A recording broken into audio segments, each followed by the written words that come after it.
அஸ்ஸலாமு அலைக்கும். இன்னைக்கு நம்ம பார்க்க போறது சிறுகதை. தலைப்பு விருப்பம். வாங்க வீடியோக்குள்ள போலாம். நன்றாக படிக்கும் மாணவன் ஜமால் பொது தேர்வில் அதிக மதிப்பெண் பெற்றதால் மேல் படிப்புக்கு வெளிநாடு செல்ல விரும்பினான். ஆனால் பொருளாதார நிலை ஒத்துழைக்கவில்லை. அவனது அப்பா சாதிக் தெரிந்த இடத்திலெல்லாம் கடன் கேட்டும் பலன் இல்லை. ஒரு நாள் அலைந்து திரிந்து விட்டு சாதிக் சோர்வுடன் வீட்டிற்கு வந்தார். அதை பார்த்த மனைவி கத்திஜா, குடிக்க மோர் கொடுத்து விட்டு, என்னங்க ஜமாலுக்காக நீங்க அலையிறத பார்த்தா எனக்கு கஷ்டமா இருக்கு.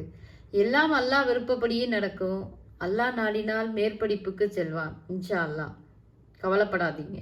சற்று நேரத்தில் ஜமாலின் பள்ளி தோழன் ரஹ்மானின் அப்பா அன்வர் வீட்டிற்கு வந்தார். சாதிக்கிடம், என் மகன் நன்றாக படிப்பான், இருந்தாலும் எதிர்பார்த்த மதிப்பெண் கிடைக்கல, இங்கேயே ஆர்ட்ஸ் காலேஜில் சேர்வதா சொல்லிட்டான். உங்க மகன் மேல் படிப்புக்காக கடன் கேட்டு அலைவதாக சொன்னா, என் மகனுக்காக சேர்த்த பணத்தை நீங்க வாங்கிக்கோங்க என காசோலியை நீட்டினார். வாயெடுத்து போனார் சாதிக். அவர் போன பின் கத்திஜா, பாத்தீங்களா, எல்லாம் அவன் விருப்பம்தான். அல்லாஹ் நாடாமல் எதுவும் நடக்காது. அல்லாஹ் ஒருபோதும் நம்மை கைவிட மாட்டான். அல்ஹம்துலில்லாஹ் என்றாள். இந்த வீடியோ உங்களுக்கு பிடிச்சிருந்தா லைக் பண்ணுங்க, ஷேர் பண்ணுங்க, கமெண்ட் பண்ணுங்க. மறக்காம சப்ஸ்கிரைப் பண்ணிக்கோங்க, பெல் பட்டனை கிளிக் பண்ணிக்கோங்க, சப்போர்ட் பண்ணுங்க. அஸ்ஸலாமு அலைக்கும் வரஹ்மத்துல்லாஹி வபரகாத்துஹு.